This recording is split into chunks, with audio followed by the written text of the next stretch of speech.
요즘 들어 뱃살, 내장지방 쏙 빼는 기능이 좋기로 소문난 레몬, 요리에도 많이 사용하는 과일이죠. 레몬에는 다양한 성분이 있어 건강에 놀라운 효능을 발휘하는데요. 레몬도 잘 알고 드셔야 제대로 된 효능을 누릴 수 있습니다.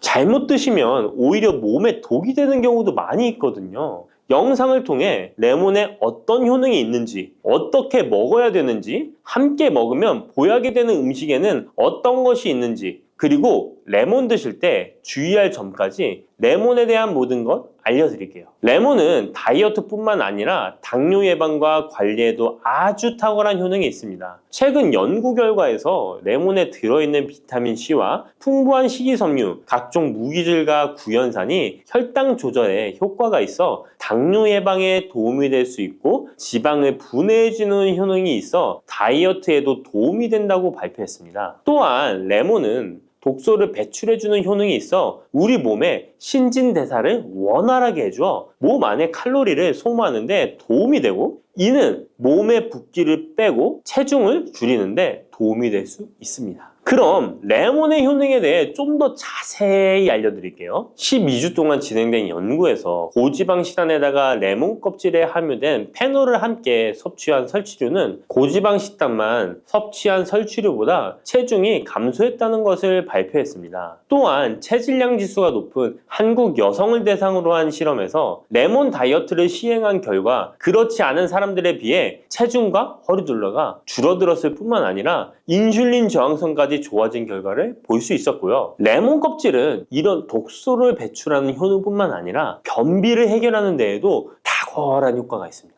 레몬 껍질에는 비타민 C뿐만 아니라 혈관 건강에 좋은 헤스페리딘, 그리고 골다공증 예방과 뼈 건강에 아주 중요한 칼슘, 그리고 펙틴이라는 성분이 아주 풍부하게 들어있습니다. 바로 이 펙틴이 변비를 예방하는 데 탁월한 효능을 발휘합니다. 수용성 식이섬유인 펙틴은 위에서 대장까지 가는 동안 많은 수분을 흡수해 변을 무르게 만들어주고 장내에 머물러 있는 노폐물과 다양한 유해 물질을 흡착해 변과 함께 몸 밖으로 배출시키며 장내 환경을 깨끗하게 해주어 건강 상태를 유지하도록 도와줍니다. 그리고 레몬 과육에는 없고 오직 레몬 껍질에만 있는 성분이 있는데 디리모넨이라고 하는 천연 오일입니다. 디리모넨은 레몬에 상큼한 향을 내는 성분이기도 하며 장을 자극해 연동 운동이 활발하게 되도록 도와주어 변비를 예방해 줄 수 있습니다. 또 레몬에는 구연산이라는 성분이 풍부한데 이 구연산이 체내 지방분해 효소를 활성화시키는 역할을 해줍니다. 활성화된 지방분해 효소는 쌓여있는 내장 지방을 태워주어 허리둘레를 줄여주는데 많은 도움을 주게 되고요.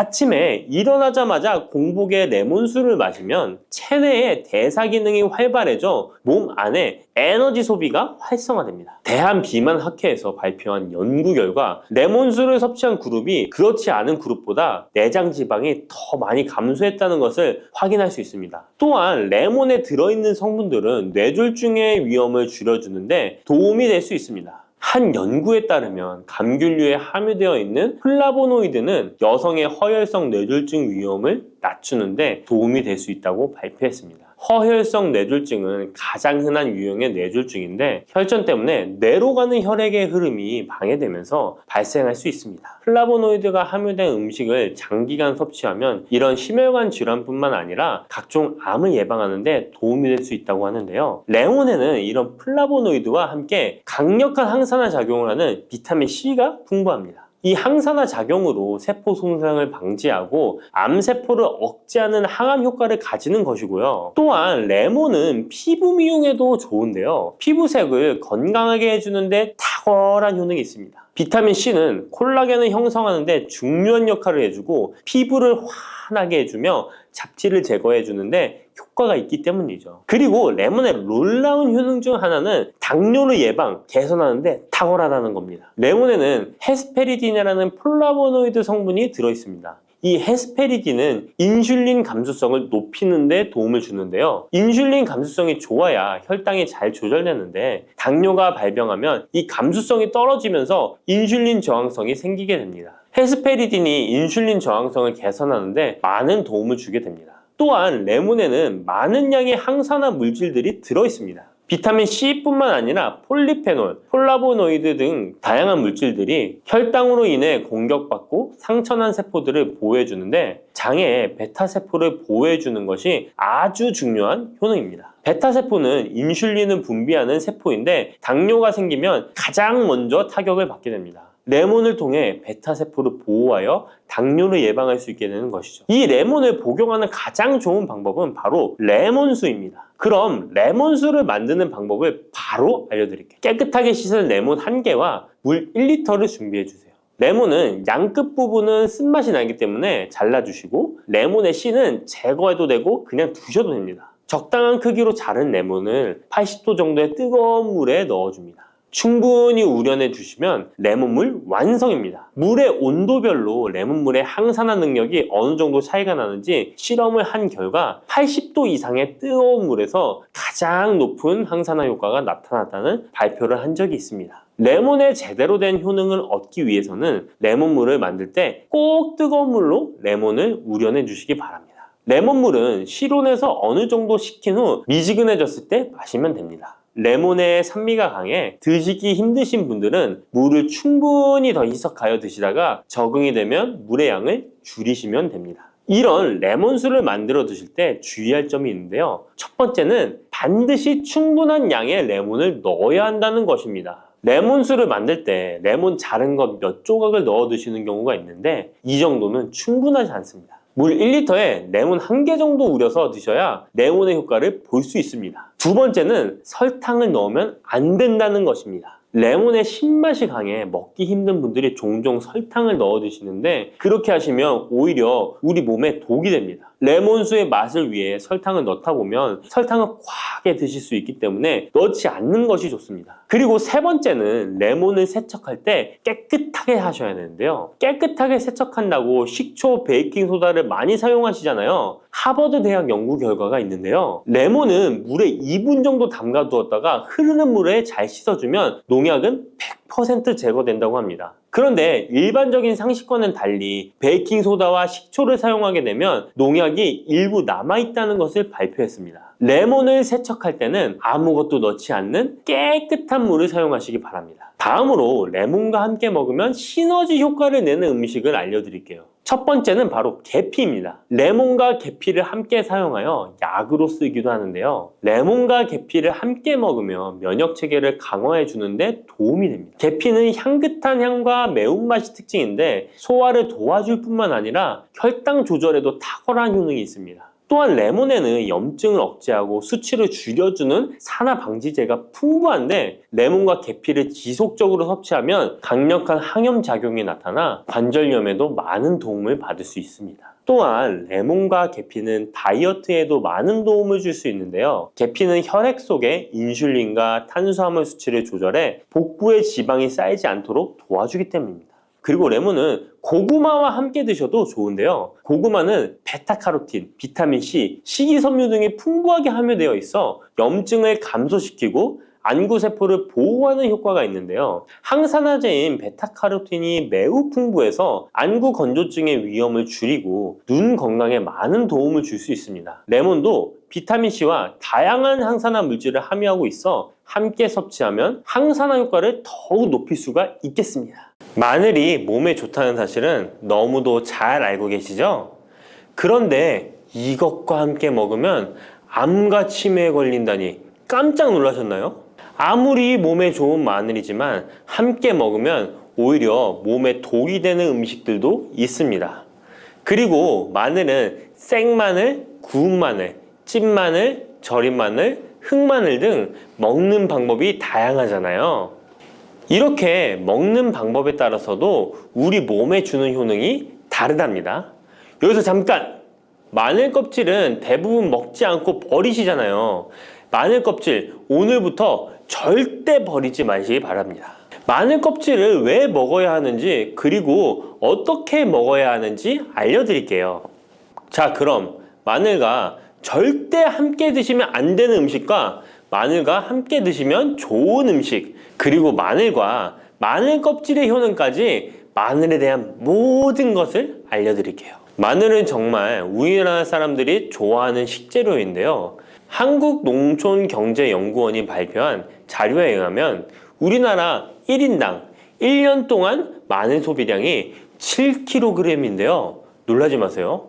세계 평균이 0.8kg이랍니다. 우리나라 사람들이 마늘을 정말 많이 먹고 있죠. 마늘을 많이 먹는다는 것, 그만큼 건강한 식단을 먹고 있을 가능성이 높은 건 사실이지만 먹는 방법에 따라 오히려 독이 될 수도 있습니다. 여기서 마늘과 절대 함께 먹으면 안 되는 음식 첫 번째는 바로 빵입니다.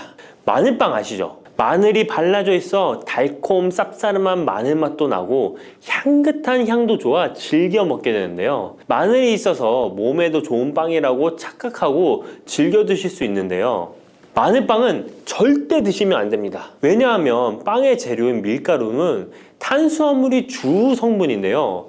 밀가루의 고탄수화물은 소화 과정에서 당으로 분해되고 혈당 지수를 급격히 올리게 되며 이때 인슐린의 분비가 과도하게 됩니다. 이런 현상이 반복되게 되면 체내의 인슐린 저항성이 높아지고 췌장을 망가뜨려 당뇨를 유발할 수 있는 것입니다. 그리고 이 당은 몸에 흡수되면서 지방으로 변하고 쉽게 살이 찌게 되어 비만을 야기할 수 있습니다. 밀가루 빵을 만들면 글루텐이라는 단백질이 생성되는데 이 글루텐은 소화불량, 복통, 변비 등 증상을 유발할 수 있습니다.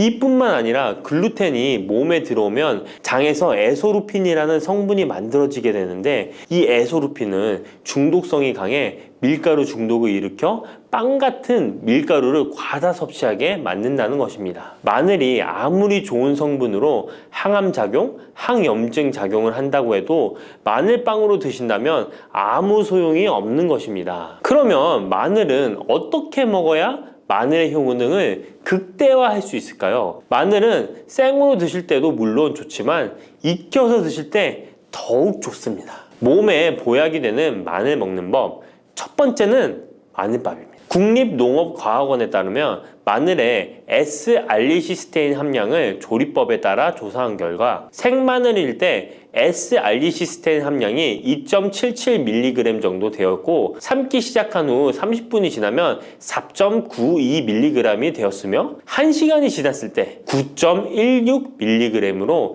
생마늘에 비해 무려 4배 이상이 많아진다고 했습니다. 뿐만 아니라 121도의 온도에서 1시간 동안 마늘을 쪘을 때 S-알리시스테인 함량이 50.24mg으로 생마늘보다 18배 정도 높았다고 연구 결과를 발표했습니다. 따라서 마늘을 드실 때는 1시간 이상 끓여서 드시는 것이 좋은데요. 이런 방법이 번거로워 추천드리는 방법이 바로 마늘밥입니다. 밥을 할 때 마늘을 넣는데요. 1인분에 마늘 3, 4알 정도씩 넣어서 밥을 하시면 됩니다. 현미가 있다면 현미를 넣은 마늘밥을 하시면 더욱 좋은데요. 현미 속에는 티아민이라는 성분이 있는데 마늘의 S-알리시스테인과 현미의 알리티아민 두 가지 성분을 모두 섭취하여 항암 효과뿐만 아니라 피로회복, 근육통 완화에도 좋은 밥이 되는 것입니다. 그럼 마늘밥을 하기 위해 마늘을 까고 나면 껍질은 어떻게 하셨나요? 버리셨나요? 오늘부터는 절대 버리지 말기 바랍니다. 마늘에 효능하면 첫 번째로 생각나는 것이 아마도 항암 효과일 거예요. 그런데 마늘 껍질을 통해 엄청난 항암 효과를 누릴 수 있는데요. 우리나라 연구진에서 연구한 결과 마늘 껍질을 70% 에탄올 용매로 반복 추출해서 만든 마늘 껍질 추출물이 암 예방 효과에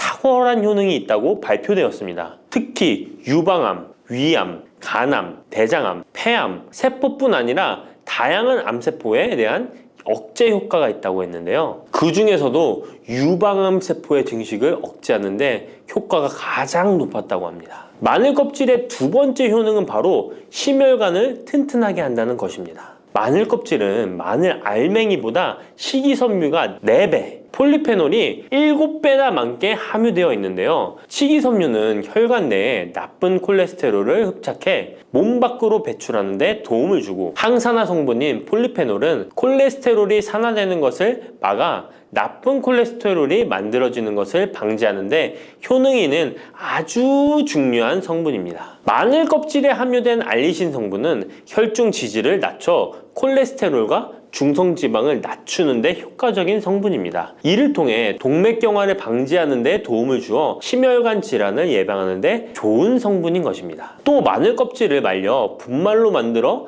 음식에 넣어 드시면 비만을 막아주는 효과를 볼 수 있는데요. 식이섬유가 풍부해 지방의 흡수를 막고 나쁜 지방을 배출하는 데에도 탁월한 효능이 있습니다. 뿐만 아니라 체내 지방의 대사를 촉진하여 지방 분해가 빠르게 일어나 체지방을 제거하는 데 아주 효과적입니다. 그리고 마늘 껍질 분말로 드시는 방법 말고 차로도 드시는 방법이 있는데요. 마늘차 우리는 법을 알려드릴게요. 마늘 껍질을 깨끗하게 씻어 말린 다음에 기름을 두르지 않은 팬에 마늘 껍질을 넣고 볶아주어 수분을 없애줍니다. 이렇게 하는 이유는 수분을 없애는 것도 있지만 마늘 껍질을 열을 가하게 되면 항산화 성분인 폴리페놀과 플라보노이드 성분이 증가하기 때문입니다. 이렇게 수분을 없앤 마늘 껍질을 냉동실에다 보관하셨다가 드실 때 끓는 물에 소주 반 컵을 넣고 물 1리터, 마늘 껍질 15g 정도 넣고 끓여주시면 됩니다. 이렇게 끓인 마늘 껍질 차를 따뜻하게 드셔도 되고 냉장고에 넣어 시원하게 드셔도 괜찮습니다. 마늘이 몸에 좋다고 해서 꿀에 마늘을 재워 드시는 분 계시잖아요. 물론 꿀마늘이 몸에 좋은 분들도 계시지만 꿀과 마늘은 절대 함께 드시면 안 되는 음식입니다. 식품 비방이라는 문헌에 보면 꿀과 마늘은 함께 먹으면 안 된다라고 적혀 있는데요. 그 이유는 꿀과 마늘은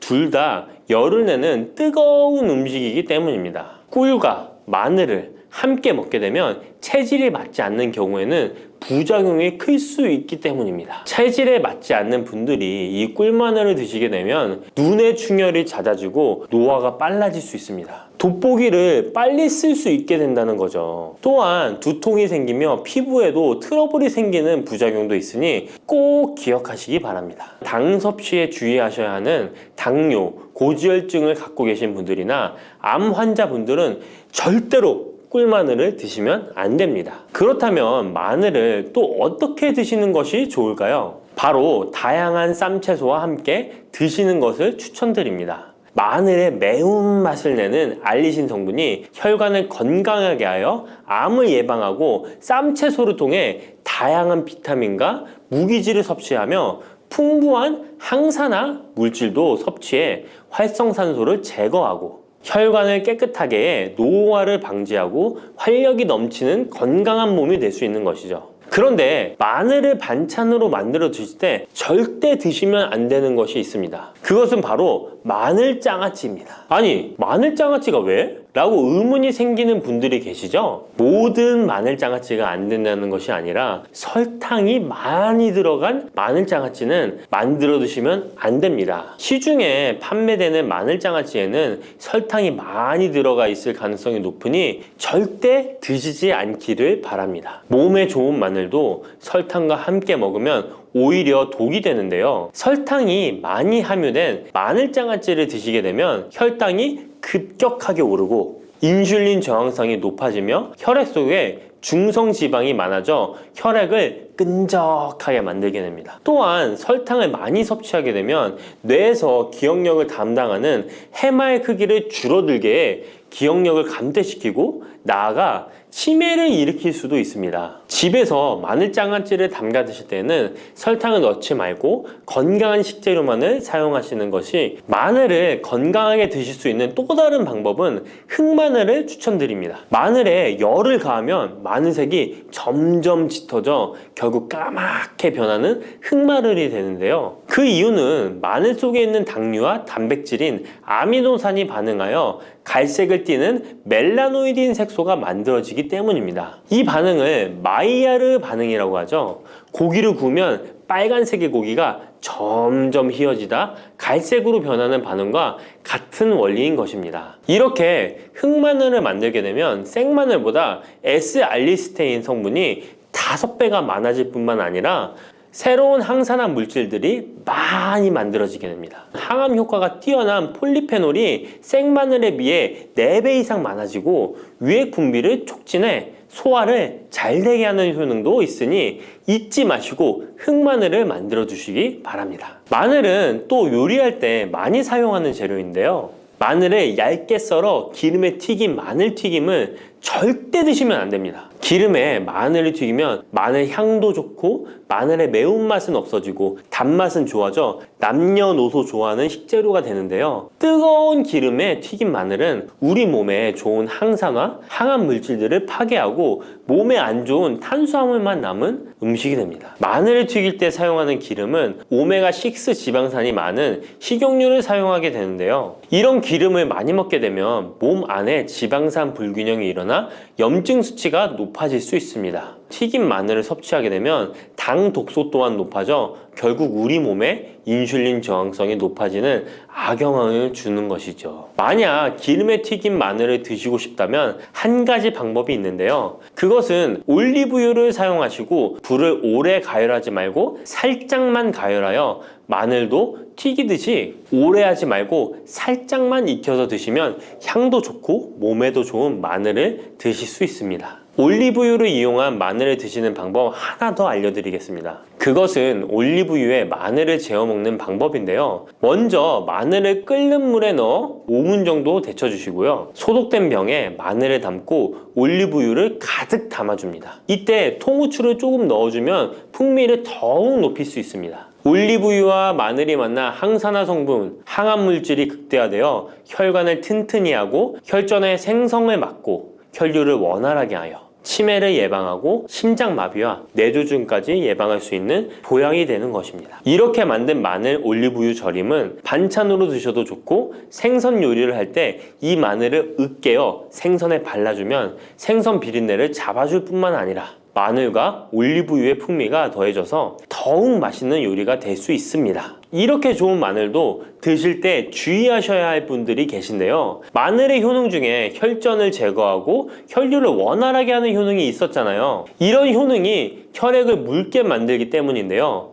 와파린, 아스피린 같은 혈전 용해제를 복용하시는 분들이 마늘을 많이 드시게 되면 상처가 났을 때 피가 잘 멈추지 않을 수 있으니 주의하시기 바랍니다. 평소 위염이나 위궤양이 있어서 위가 안 좋으신 분들은 마늘에 알리신 성분이 위 점막을 자극하여 증상이 악화될 수 있으니 주의하시기 바랍니다. 그리고 과민성 대장 증후군이 있는 분들도 마늘을 많이 드시게 되면 복통이 일어날 수 있으니 마늘은 조금만 드시길 바랍니다. 따뜻한 생강차 한 모금이 생각이 많이 나는데요. 저는 꼭 생강을 사다가 꿀을 넣은 생강청을 해놔서 자주 마시곤 합니다. 알싸한 생강차를 마시면 몸이 따뜻해지는 게 느껴지더라고요. 몸이 차신 분들은 생강이 몸을 데우는데 효과가 있다고 많이 들어보셨을 거예요. 과연 진짜 이 생강은 우리의 몸을 따뜻하게 해주는 효과가 있을까요? 또 어떤 방법으로 먹어야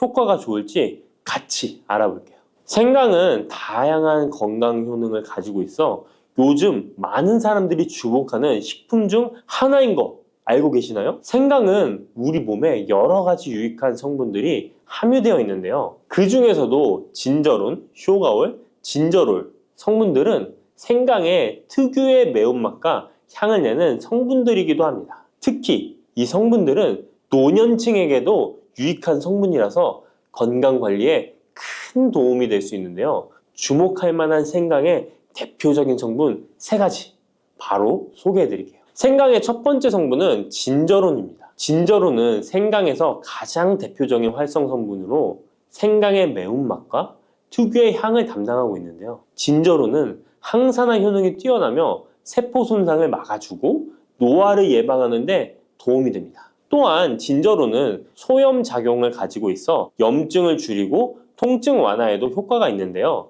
류머티즘 관절염, 근육통, 기타 염증성 질환에 이 성분이 도움을 줄 수 있고 면역력을 증강시키는데 중요한 역할을 해서 특히 면역력이 약해질 수 있는 노년분들에게 매우 유익한 성분입니다. 생강의 두 번째 대표 성분은 쇼가올입니다. 쇼가올은 생강을 건조하거나 가열했을 때 생기는 물질인데요. 이 성분은 항암 효과가 있다고 알려져 있어 암 예방에 효과가 있습니다. 쇼가올은 진저론보다 강력한 항염증 작용을 하는데요. 이 성분은 염증을 유발하는 물질인 프로스타글란딘의 생성을 억제하는데 매우 효과적인 것으로 밝혀졌습니다. 쇼가올은 소화기 계통에 유익한 성분으로 유명한데요. 위의 점막을 보호하고 위염을 예방하며 소화불량을 개선하는 데 유용하며 위장을 자극하여 소화를 돕고 변비를 완화하는 데 중요한 역할을 합니다. 소화 기능이 떨어지기 쉬운 노년층에게 특히 유용한 성분입니다. 생강의 세 번째 대표 성분은 진저롤입니다. 진저롤은 생강을 신선한 상태에서 섭취할 때 함유되어 있는 성분인데요. 이 진저롤은 진통 효과가 뛰어나고 항염증 작용을 통해 몸의 염증을 줄이는 데 도움을 줍니다. 이 성분은 혈액순환을 촉진하고 체온을 올려주는 효과가 있어 특히 수족냉증에 효과적입니다. 어르신분들 중 혹시 겨울만 되면 손과 발이 차신 분들이 있으신가요? 생강의 이 성분은 노년층에게 자주 겪는 손발 차가운 문제를 해결하는 데 큰 도움이 될 수 있습니다. 또한 항균과 항바이러스 성질을 가지고 있어 감염 예방에 도움을 받을 수 있으므로 호흡기 질환을 예방하고 증상을 완화하는 데 효과적인 성분입니다. 혹시 중국의 성인 공자를 아시나요? 누구든지 한 번쯤은 들어보셨을 텐데요. 공자는 살아생전에 먹는 음식도 매우 철저하게 관리했다는데요. 공자가 매 식사마다 생강을 빼놓지 않고 먹었다는 것 알고 계셨나요? 공자는 생강이 얼마나 몸에 좋은지 그 옛날부터 알고 있었던 것이죠. 공자는 73세에 생을 마감했는데 그 옛날 평균 수명을 생각하면 어마어마하게 장수를 했던 것이죠. 이렇게 건강에 좋은 생강, 생강이 왜 그렇게 좋은지, 생강이 이 우리 건강에 어떤 도움이 되는지 4가지 주요 효능을 소개해 드릴게요. 생강의 효능 첫 번째는 면역력 강화입니다. 서울대 노화연구소에서 꼽은 면역력에 좋은 식품 3가지 안에 이 생강이 포함되는 거 알고 계셨나요? 생강에는 아까 소개해드렸던 3가지 성분 진저론, 쇼가올, 진저롤이 포함되어 있어 면역력을 강화하는 데 매우 효과적입니다. 특히 항염증 효과가 뛰어나 몸의 염증을 줄여주고 면역 체계가 더 강하게 작동하도록 도와주는데요. 면역력이 떨어지기 쉬운 노년층에게는 자주 섭취하는 것이 좋은 식품입니다. 생강을 꾸준히 섭취하면 감기나 각종 질병에 걸리는 확률을 낮출 수 있다는 거 잊지 마세요. 생강의 두 번째 효능은 항산화 효과입니다. 미국 국립암연구소가 꼽은 항산화 식품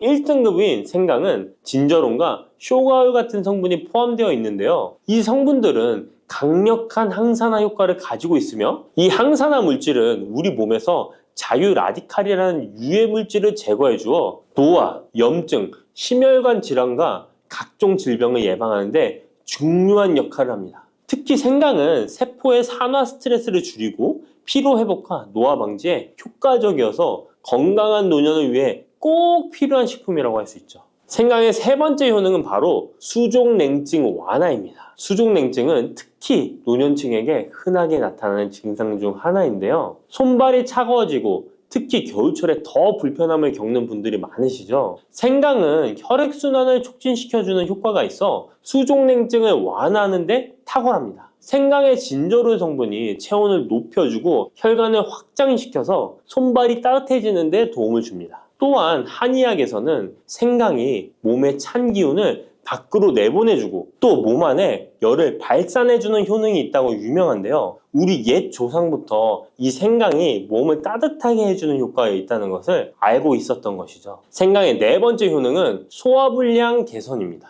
예전처럼 많이 먹지도 않았는데 속이 더부룩하신 분들 많이 계시죠. 소화불량은 나이가 들면서 자주 겪게 되는 문제인데요. 생강은 소화불량을 개선하는데 매우 효과적입니다.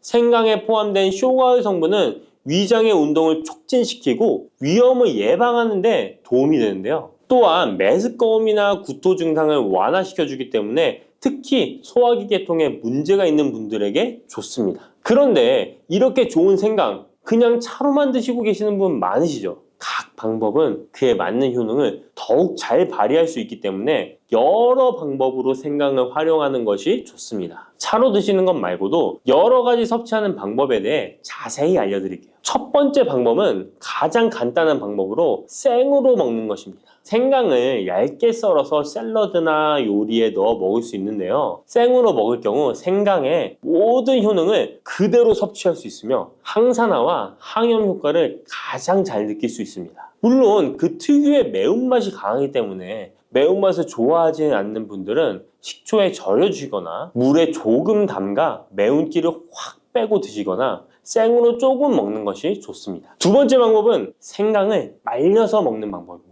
생강을 건조해서 차나 국물에 넣어 먹을 수 있는데요. 볕이 잘 들고 통풍이 잘 되는 곳에 말리셔도 되고 아니면 음식 건조기에 넣고 말리셔도 됩니다. 말린 생강은 소화 기능을 더욱 돋고 소염작용을 강화하는 데 효과적입니다. 또한 말린 생강은 장시간 보관이 가능하고 생강의 매운맛이 부드럽게 중화되어 편하게 섭취 가능한데요. 체온을 높여주는 효과가 있어 겨울철에 특히 유용합니다. 차로 끓여 마시면 몸을 따뜻하게 해주고 피로 회복에도 도움이 됩니다. 세 번째 방법은 생강을 가루로 내서 먹는 방법입니다.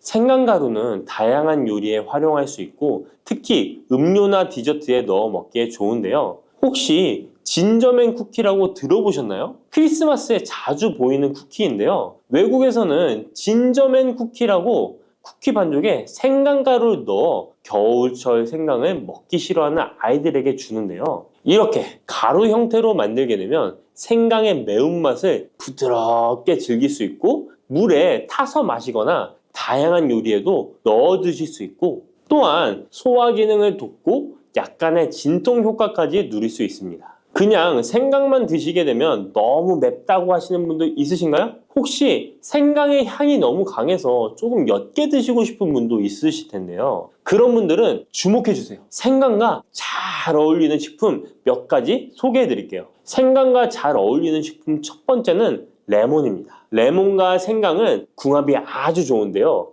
레몬은 비타민C가 풍부해서 면역력 강화에 도움을 주고 생강은 항산화 작용을 하는데요.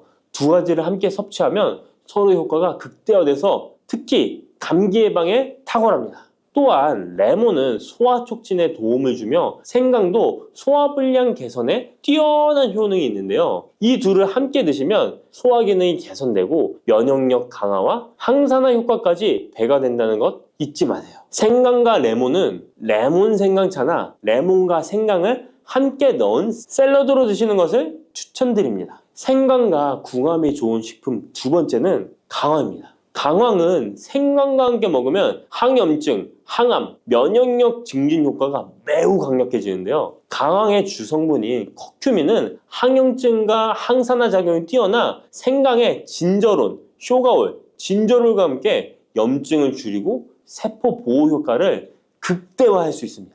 또한 강황은 면역력을 강화하는 데도 중요한 역할을 하는데요. 생강과 강황은 두 가지 모두 소염작용이 뛰어나기 때문에 관절염이나 염증성 질환을 앓고 있는 사람들에게 매우 뛰어난 작용을 합니다. 강황 생강차는 특히 겨울철에 체온을 올려주는 효과가 있어 겨울철 몸이 차신 분들, 수족냉증이 있으신 분들에게 추천드립니다. 생강과 같이 먹으면 좋은 식품 세 번째는 꿀입니다. 겨울철 꿀에 생강을 담가 차로 드시는 분들 많으시죠? 꿀은 생강과 함께 섭취하면 그 효능이 배가 되는데요. 꿀은 항균과 진정 효과가 있어 생강의 자극적인 맛을 부드럽게 해줄 뿐만 아니라 또한 꿀은 피로 회복해 주고 생강과 함께 먹으면 소화불량 개선에도 도움이 됩니다. 꿀 생강차는 속을 따뜻하게 해주고 위와 목을 따뜻하게 해주어 감기 증상이나 기침 완화에도 좋은 음료입니다. 이렇게 건강에 좋은 생강, 몸에 좋다고 많이 드셔도 될까요? 모든 식품은 과, 유, 불, 급인데요. 생강도 마찬가지로 적절히 섭취해야 효과가 있습니다. 또한 잘못 먹으면 몸에 해가 되는 부작용이 있을 수 있기 때문에 몇 가지 유의사항을 알아두는 것이 중요한데요. 바로 알려드릴게요. 생강을 저장할 때 대충 비닐에 보관하셨다가 곰팡이 피신 분도 있으시죠? 생강은 곰팡이가 생기지 않도록 주의해야 하는데요. 생강은 수분 함량이 많아 습기에 민감하고 곰팡이가 쉽게 생길 수 있습니다. 이때 곰팡이가 생긴 생강은 섭취하지 않도록 하세요. 생강에 핀 곰팡이는 미코톡신이라는 독소를 생성하는데요. 일부 미코톡신은 인체에 매우 유독해 간과 신장, 면역체계에 심각한 손상을 줄 수 있습니다. 생강의 일부분만 곰팡이가 생겨도 이 독이 생강 전체에 퍼질 수 있어 곰팡이 핀 생강은 아깝더라도 전체 다 버리셔야 한다는 거 잊지 마세요. 곰팡이가 피지 않도록 생강을 보관할 때는 통풍이 잘 되는 곳에 보관하고 습기가 많은 곳은 피하는 것이 좋습니다. 생강은 많은 효능을 가지고 있지만 과다 섭취할 경우 부작용이 있을 수 있는데요. 너무 많이 지나치게 먹으면 속이 쓰리거나 위염이나 위장장애를 일으킬 수 있습니다. 하루에 2에서 3g 정도로 섭취하는 것이 적당하며 위장에 민감한 분들은 조금 더 적은 양을 섭취하는 것이 좋다는 것 기억하세요. 쑥 잘못 먹었다가 맹독 때문에 응급실로 실려갈 수 있어요. 얼마 전 시골 마을에서 쑥 때문에 한바탕 큰 소동이 있었는데요. 마을 사람 7명이 쑥을 먹고 응급실에 실려갔던 거예요. 도대체 왜 그들은 응급실에 실려간 걸까요? 봄이면 향긋한 향과 쌉싸름한 맛으로 많이 먹는 쑥이 사실 정말 잘 알고 드셔야 한다는 건데요. 잘못 알고 먹으면 이 마을 사람들처럼 응급실에 실려갈 수 있다는 거예요. 그럼 지금부터 쑥 드실 때 주의할 점, 그리고 쑥을 드시면 안 되는 분들, 쑥과 함께 드시면 안 되는 음식, 쑥의 효능, 쑥과 함께 드시면 보약이 되는 음식에는 어떤 것이 있는지 쑥 건강하게 먹는 방법까지 알려드릴게요. 우리나라에 자라는 쑥의 종류가 40종이 넘고 쑥과 비슷하게 생긴 독초도 있어 채취 시 주의해야 합니다. 먼저 오초라는 독초가 있는데 쑥과 비슷하여 해마다 오초를 섭취하고 병원에 실려오는 환자들이 있습니다. 이 오초는 조선시대에는 사약을 만들 때 사용할 정도로 맹독을 가지고 있습니다. 많이 자랐을 때는 쑥과 어느 정도 구분이 되지만 어린 잎인 새수는 쑥과 너무 비슷해서 이런 사고가 자주 발생하게 됩니다. 그리고 쑥은 아무 데서나 채취해서 드시면 안 되는데요. 그 이유는 바로 중금속 때문입니다. 도심이나 하천, 도로변에서 채취한 쑥에서는 기준치 이상의 발암물질인 중금속이 검출되고 있어 쑥을 채취할 때는 각별히 주의하시고 웬만하면 안전하게 재배하여 판매되는 쑥을 드시는 것을 권장합니다. 또한 쑥 자체에서도 독성이 있어 주의가 필요한데요. 소화기관이 약한 사람이 과하게 섭취할 경우 복통, 설사 등의 문제가 발생할 수 있습니다. 임산부가 쑥을 드시면 자궁수축을 유발하여 조산이나 유산의 위험을 증가시킬 수 있습니다. 쑥의 독성은 봄에 채취할 때보다 여름에 채취한 싹에서 강하게 나타나게 됩니다. 쑥의 독성으로 인해 알레르기를 일으킬 수 있는데 재채기, 콧물, 눈물이 나며 두드러기, 복통의 증상이 나타날 수 있으며 심하면 호흡곤란이 생길 수 있습니다. 평소에 복숭아, 사과, 해바라기 또는 국화와 식물로 인해 알레르기 반응을 일으키는 분들은 특별히 주의하셔야 합니다. 몸에 열이 많은 분들도 쑥을 함부로 드시면 안 됩니다. 쑥이 몸에 좋다고 하여 계피, 대추 또는 각종 야채를 넣어 차를 끓여 드시기도 하고 물 대신 드시거나 쑥즙을 내어 드시는 분들이 계신데요. 평소 몸에 열이 많은 분들은 절대 이렇게 드시면 안 됩니다. 한의학에서 생쑥은 따뜻하고 익힌 쑥은 뜨겁고 매운 성질을 가지고 있는 식물이라고 합니다. 몸에 열이 많은 분들이 쑥을 저렇게 드시면 몸에 지나치게 많은 열이 발생해 특히 가슴과 머리 쪽으로 올라가게 되는데 이 열로 인해 혈압이 올라가고 심장병의 원인이 될 수도 있습니다. 이런 쑥을 드실 때는 함께 먹는 음식도 중요한데요. 절대로 함께 드시면 안 되는 음식은 우유입니다. 요즘 쑥을 이용해 케이크도 만들고 음료로 쑥 라떼 같은 것도 인기가 높은데요. 쑥의 효능들이 우유와 함께 먹으면 전부 사라지게 되는데요. 우유의 카제인 단백질이 쑥에 있는 폴리페놀과 결합하여 몸에 흡수되지 않고 배출되도록 만들기 때문입니다. 따라서 아무리 좋은 쑥도 우유와 함께 드시면 전혀 소용이 없다니 정말 아쉽죠. 이때 한 가지 방법이 있습니다. 우유 대신 아몬드유나 오트밀 같은 대체유를 사용하시면 이런 문제는 바로 해결이 가능해요. 그렇다면 쑥은 이렇게 주의할 점만 있을까요? 당연히 쑥에는 우리 몸에 좋은 효능들이 많은데요. 쑥의 효능 4가지 바로 알아볼게요. 첫 번째, 쑥의 효능은 염증 제거에 탁월한 효능을 발휘합니다. 쑥은 예로부터 약초로 많이 사용되어 왔고 현대 한의학에서도 쑥은 약재로 많이 사용하고 있습니다. 특히 쑥은 민간요법으로 상처에 붙여 감염을 방지하거나 혈관 내의 염증을 제거하는 데 사용되었는데요. 이러한 쑥의 사용법은 과학적으로도 올바른 방법으로 인정되고 있습니다. 이러한 항염증 효능은 쑥에 함유된 타닌 성분 때문인데요. 타닌은 몸속에 유해물질을 배출하는 데 도움을 주며 쑥 특유의 떫은 맛을 내는 역할도 하지만 항염, 항알러지 작용으로 아토피와 같은 알러지 체질을 개선하는 데 도움을 주기도 합니다. 그리고 혈액 정화 작용을 해주는 클로로필 성분이 풍부하여 혈관 내에 나쁜 콜레스테롤을 흡착하여 배출해주어 혈액순환을 원활하게 해줍니다. 이뿐 아니라 클로로필은 혈액 내에 해로운 병균을 제거해주는 백혈구의 수를 늘려 염증을 억제하는 데 탁월한 효능을 발휘해 줍니다. 두 번째 쑥의 효능은 당뇨 개선에 탁월합니다. 쑥에는 이눌린이라는 수용성 식이섬유가 풍부한데요.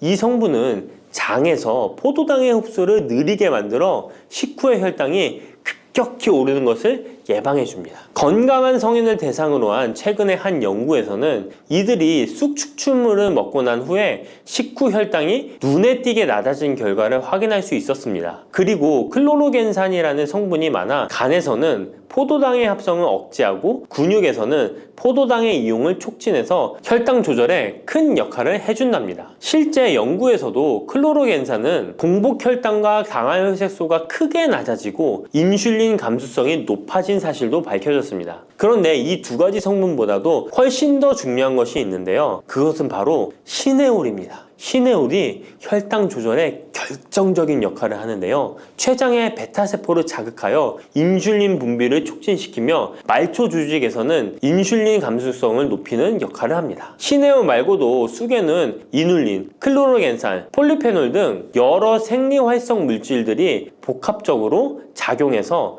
당뇨를 개선하는 효과를 나타내는 것이랍니다. 세 번째 쑥의 효능은 몸을 따뜻하게 해주는 역할입니다. 당뇨 개선에도 도움을 주는 시네올은 특유의 향을 내며 몸을 따뜻하게 해주는 효과가 있습니다. 시네올은 혈액순환을 촉진하고 면역력을 강화하는 데 도움을 주는데요. 특히 손발이 찬 수족냉증을 개선하는 데 효과적이며 신진대사를 원활하게 해주어 생리통, 생리불순 등의 여성 질환을 완화시키는 데 큰 역할을 해줍니다. 쑥의 따뜻한 성질이 혈액순환을 촉진시키고 자궁의 기능을 강화해주기 때문이랍니다. 네 번째 쑥의 효능은 장을 건강하게 하여 변비를 예방하고 소화불량을 해결하는 데 도움을 주는 것입니다. 쑥에는 시금치보다 무려 3배나 많은 식이섬유를 가지고 있어 장 운동을 촉진하고 변비 및 숙변 제거에 탁월합니다. 또한 시네올은 위장 점막의 염증을 완화하고 위장 내 유해균을 제거하여 소화장애를 예방하는 데 도움을 줍니다. 그리고 쑥에 함유된 비타민 A는 장내의 점막을 보호하여 장 건강을 유지하는 데 도움을 주며 항산화 작용에 뛰어난 비타민 C는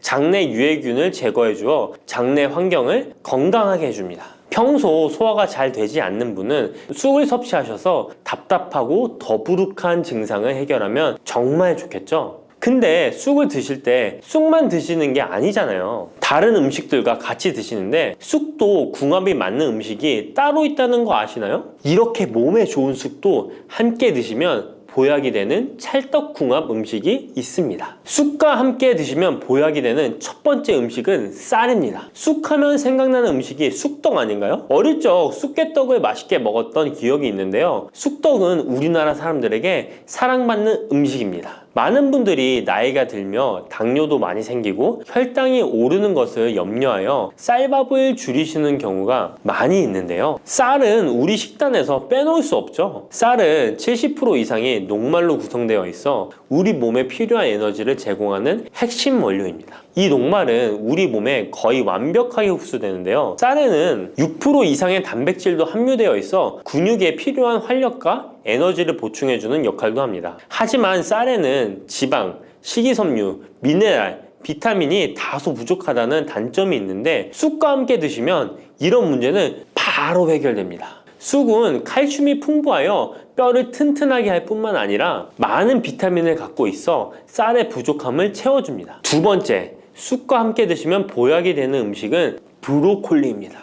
쑥과 브로콜리를 함께 드시면 염증과 항암에 놀라운 효능을 갖게 되는데요. 브로콜리는 건강에 좋은 채소라는 사실은 이미 잘 알고 계실 거예요. 그런데 쑥과 함께 드시면 그 효과는 폭발적으로 향상되는데요.